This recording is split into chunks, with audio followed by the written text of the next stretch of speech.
One of the things. Hi, this recording is in progress. Oh, okay. This is Elaine Brewster, Aspects Energy, and it is echoing today. Okay. We have got, let me put on participants for a sec.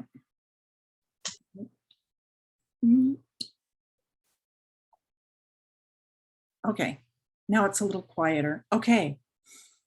Sharry Edwards, the amazing Sharry Edwards, Scientist of the Year, has been pioneering this bioacoustic work for well over 30 years. And we have already been having a really fun time listening to her. Some of the sites that we can send you to, oh, they're not written down on my chat now because they were on the other recording. Sound Health Portal, and that's where we have products and we can find our own templates. Sound Health Options, go to clinical services. Sharry reminds us that she's not medical, but has done so many of these sound readings that that they've been able to help people and they've been able to make conclusions. And so Sharry is encouraging everybody to get on the site and, and do our own work so that we can use the sounds that are coming out of us to help maybe predict what kind of illnesses may be ahead of us in the future so that we can do something about it now. I believe you also do police profiling. Is that correct, Sharry? We have mainly who's telling the truth or who's not. And that's the program that we want to share with people. It's called Nano Voice, and you can see who's telling the truth and who isn't. But there are some people that can get away with fooling the machine, fooling the vocal print. If they truly believe they did the right thing to murder somebody, it won't show the stress of it. Or if they don't have any emotions involved in it, like we ask people to talk about something every day, and if it's the name of their dog, they're not going to have any emotions involved with it. And that's what shows up on the vocal print. The vocal print shows the secrets that lie between conscious and unconscious. So you can talk to this little program we want to give people and say, this is what I want to do with my life. I want to go to this job and not that job. It'll tell you which one is most balancing for you. And you can just use it for yourself or your kids, your husband, your political persuasions. Who's telling the truth and who isn't is really important. How important is the truth to you? Isn't that your foundation? When somebody is lying to you, doesn't that just tear you apart? You don't know what to believe. So I think that being able to tell the truth about anybody is a really important part of humanity. And I don't know where it came from, that lying became a habit. So one of my degrees, undergraduate degrees, is in interpersonal communication. And I wrote this little program as my senior project when I was in college. And I gave it away for free for many, many years. And then a well-known doctor, who I won't name, had her attorney call me and say, you're going to change this program to say that it costs something. Because it says on the printout that says it's free, and if anybody's charging you for it, confront them with it. And I said, why would I do that? And she said, because if you're stupid enough to give it away, I'm smart enough to sell it. And so at that point, it was about 10 years in, we started putting a registration on it so she couldn't take it and just sell it to people, because this needs to be free. The idea of who's telling the truth belongs to the public. So that's just what I want to provide to the world. Could you just once again tell us the story about the man with the heart that you just helped recently? That's really powerful. Okay, there's two different directions that you can go with the frequencies. We take a 30-second sample of your voice, and so we can look at your emotions and perceptions, or we can look at your physiology. And with Denny, who's the guy you're talking about, he had a pacemaker and his heart was getting very thick, the heart muscle. And so he got in touch and said, "Can you do anything?" And I said, "I don't know, let's try." So we looked at his voice. His voice told us what needed to be done. And so that was about 5 months ago. And they have now disconnected the pacemaker.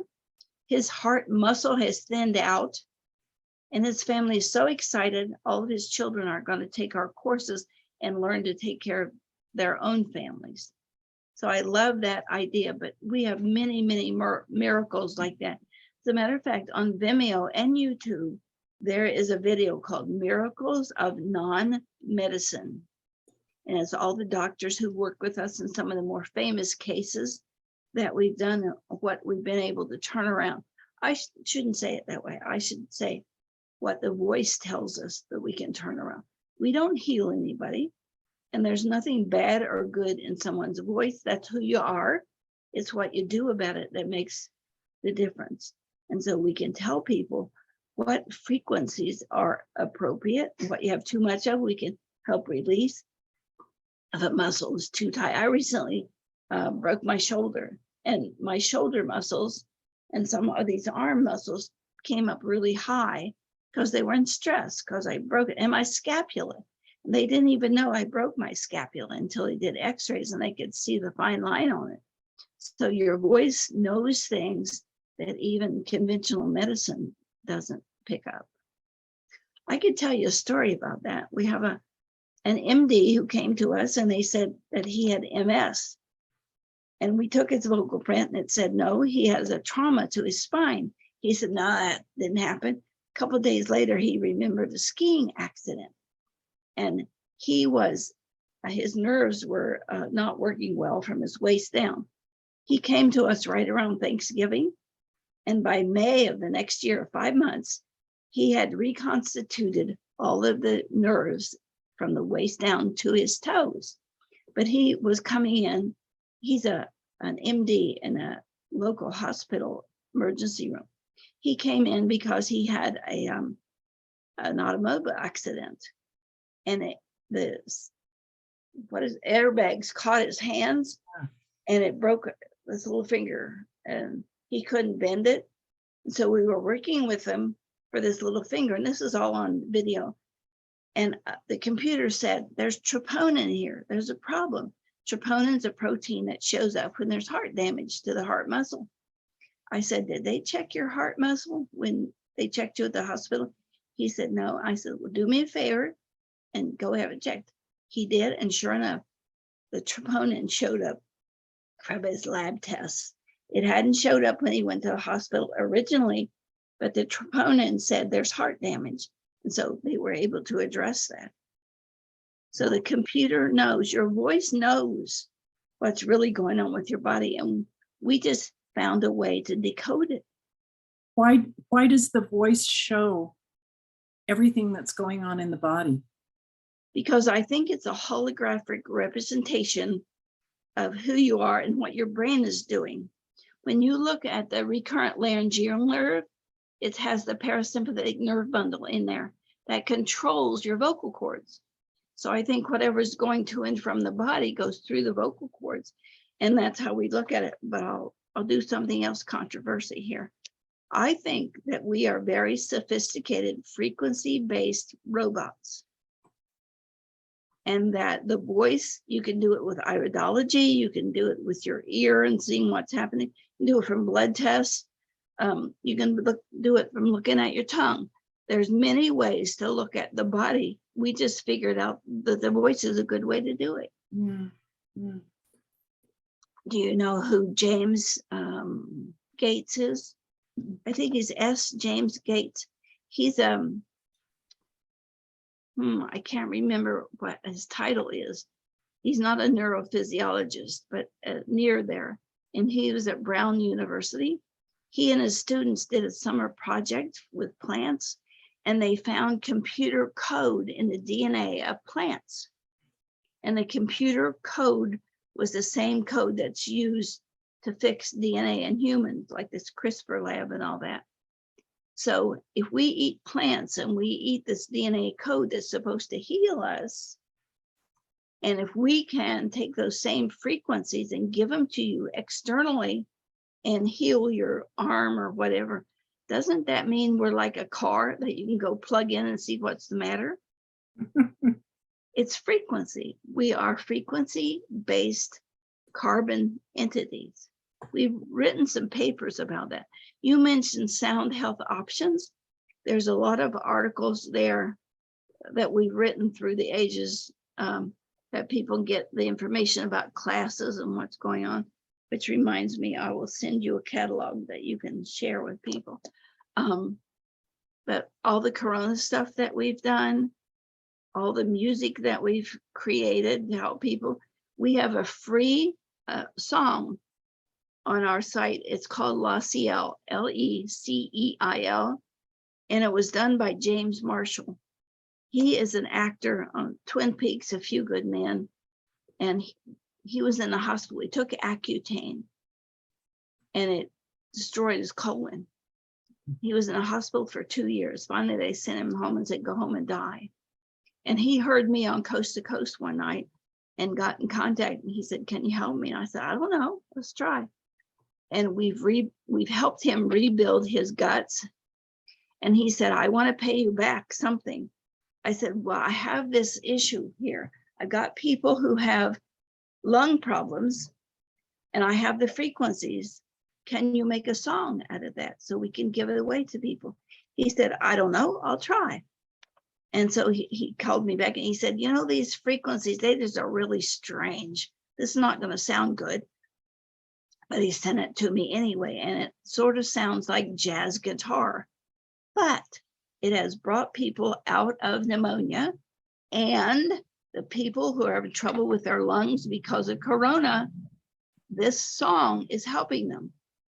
And I don't know if we're recording or whatever, but MIT and a couple of other people have taken these frequencies and they have made a song that they're selling, and we're giving it away. I think this belongs to the people. I think we knew how to do it. We just forgot. And so I'm just trying to bring it back. Thank you. Where can we find the song? Soundhealthoptions.com. And it's L-E, in other words, C-E-I-L, and it doesn't cost anything. You just download it from there. And if you can't find it, just write to me and I'll get it to you. Wow. You are a gift. I know you're a human being, but she's an angel. I would call you an angel, but we are literally, truly above angels. You know, they look after us, but we're really God's children. That's an awesome idea, but I'll challenge you. If Okay. there was an alien among you, how would you identify them? Yeah, because AI is real. Yeah, it is. Yeah. It's real. That's the Holy Spirit. Sharry, quick question for you. In your wonderful experience, have you what shows up with people that are psychopathic, sociopathic, in that range? How do they show so far as Their vocal print is very scattered and disconnected. All of those things that we showed on Elaine's voice, there's nothing connected to it. And when we did Jerry Sandusky, you remember him, Penn State? Absolutely. Yes, I He do. was molesting little boys. Yes. On the word horseplay, you could see his voice scatter all over. So he did not believe what he was doing was wrong. He believed that sex was with your family and to have children. He believed that this thing with a 9-year-old and anal sex was really just horseplay. And he was doing them a favor by initiating them into the camaraderie of the team. He went to jail anyway, but we were able to say, dig around that idea of horseplay and you'll find his motives. Mhm. So people that are pedophilic, the people in the pedophilia world, all that, these cult leaders, they all probably would show a similar thing, right? Yes, and we could look at their naivete. They probably had really high naive. They probably had really high fantasy. And you see people who have this God image that they're right and everybody else is wrong. Yes. And they have a right to do that with people. You have to look at the voice as a whole, all the octaves, all the frequencies and what is going together. And that's the class that we've given you links to, so you can see that at work.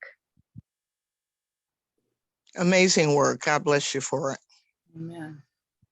I just want it for everybody, and for everybody to teach it and go out and share it, because I just think it's going to make us a better, oh, that's a little heart. That's neat. Somebody sent me a heart. I think if we all could embrace this, if we could all come to our own truth, I think it would be a better world. But that's just my opinion. That's hard for people to do, Sharry. It is, because we've been taught all these oughts and shoulds, and nobody's going to like us if we don't use this toothpaste or come across with this image. It's really hard to be authentic and take what people throw at you. Yeah. I feel that I've been able to, not that I'm always 100% truthful with myself, but I feel like I'm able to get there a little bit faster maybe than some other people I see, because I'm a singer. When you're a solo singer and you're the only one and you're standing there on the stage and all of the words and all of the music and everything is coming just from you, you literally, you literally feel naked. And I tried to explain that in my book, and it's something I haven't talked about enough. And so I finally had to get to a point where I went, well, that sort of says what I mean. And then I had to let it go, for my book. But the point is that when you're creating all this sound yourself, the sound that comes out is a compilation of your whole being. It's your energy, it's what you're doing in your throat, it's what you're thinking, it's how you're approaching life. And for somebody, I've gone to just a zillion master classes with younger people.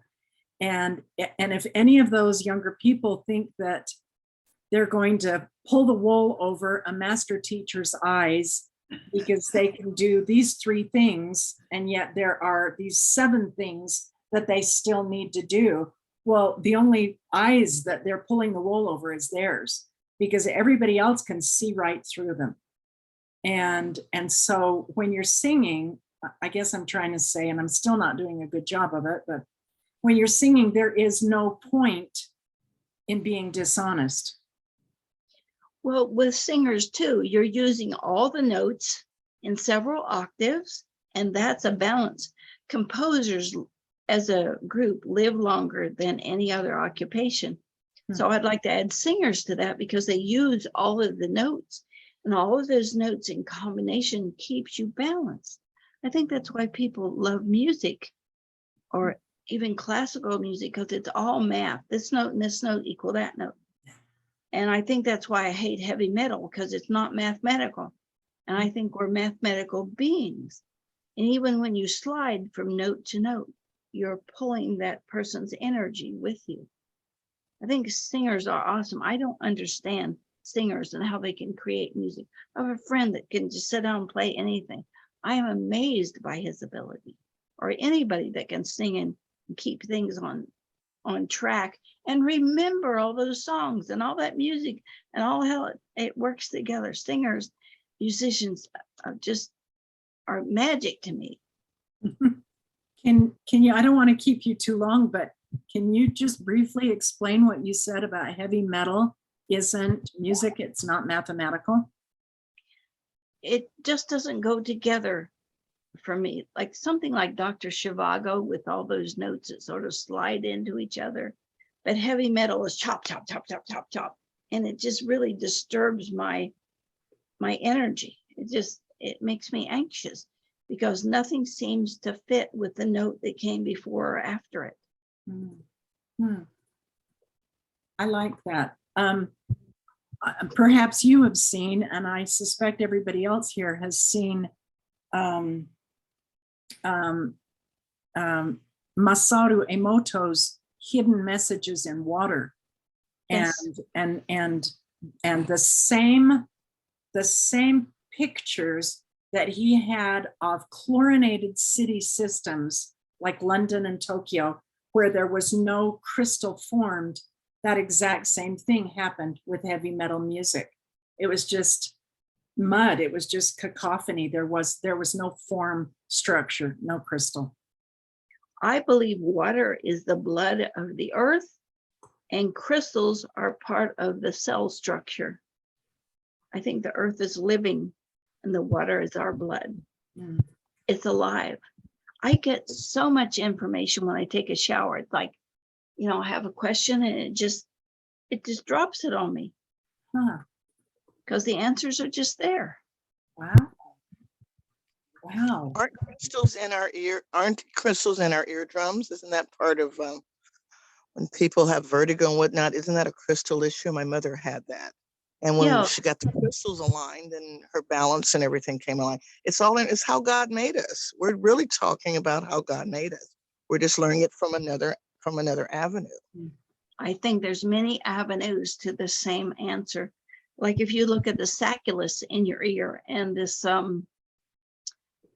what do they call it when you're an otolith? It's a little piece of minerals in your ear, in the fluid in your ear that we share with dolphins. So yes, I agree that we have that ability to balance our being through sound and through the sacculus and all that. It gets activated when people have near drowning experiences, the sacculus in the ear. Mostly it's dormant in humans. Wow. Well, maybe that's good because dolphins can hear really, really, really, really low sounds, and maybe we don't want to hear that. I think we tuned it out. I think it's there.